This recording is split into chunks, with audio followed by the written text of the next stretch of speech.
Pedaling a bicycle causes a chain reaction that sets wheels in motion. A bicycle chain is essentially a roller chain. It's designed specifically to transfer pedal power to the bicycle's rear drive wheel. With a good bicycle chain, you can go far, or at the very least, take a short spin around the hood.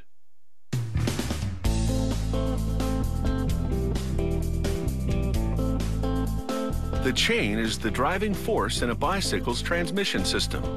It travels over gears in a perpetual loop to keep the cyclist moving forward. Actions like shifting gears or braking will regularly put this critical mechanism to the test.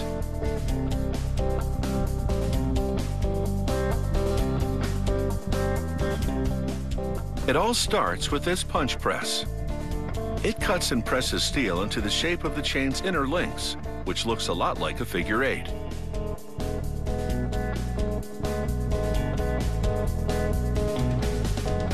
Incredibly, it generates 10,000 links per hour.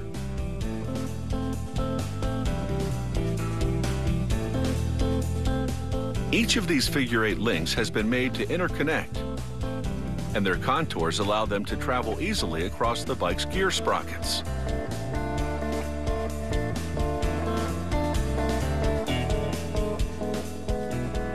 They send samples of the links to a measuring station to confirm the space between the holes is precisely 12.7 millimeters. The tester also gauges the diameter of the holes, which must be accurate to within a fraction of a millimeter. Then the links bake in an oven at more than 1,500 degrees Fahrenheit. The blazing heat, followed by a quick cool down, hardens the steel. They now shovel these inner links into a donut-shaped machine.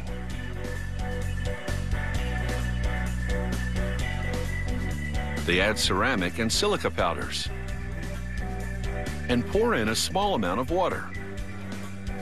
They then screw the lid on this machine. It shakes vigorously, causing the powders and water to form an abrasive paste that polishes the links. They load the polished inner links into a metal basket and shut the door. Machinery plunges the basket into a series of chemical baths to give these inner links a nickel Teflon veneer. The nickel Teflon surface will resist corrosion, and its smooth texture will allow the chain to travel easily over gear sprockets. The bike chain's outer links get a different kind of finish. Unlike the inner links, they don't travel over sprockets, so a simple nickel plating will do.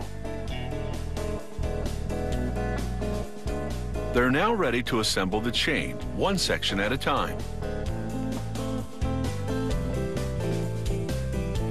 Tubes feed the parts one by one into this assembly machine.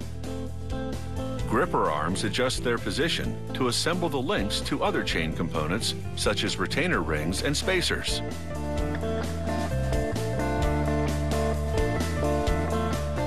The machinery presses pins into the links' holes to secure the assembly. Then grippers move the completed section of chain down the line.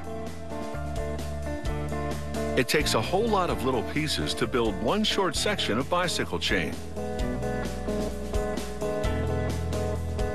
The sections are linked together in one long chain, which now winds by an inspection station to be examined for flaws. After that, the chain takes a dip in hot oil, which lubricates the links to prevent squeakiness and wear down the road. The chain exits the lubricating station and travels by wads of absorbent material, which soaks up the excess grease.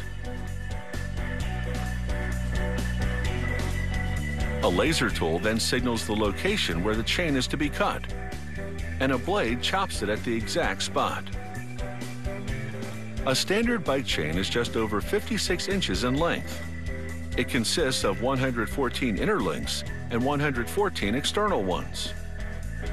So it's got what it takes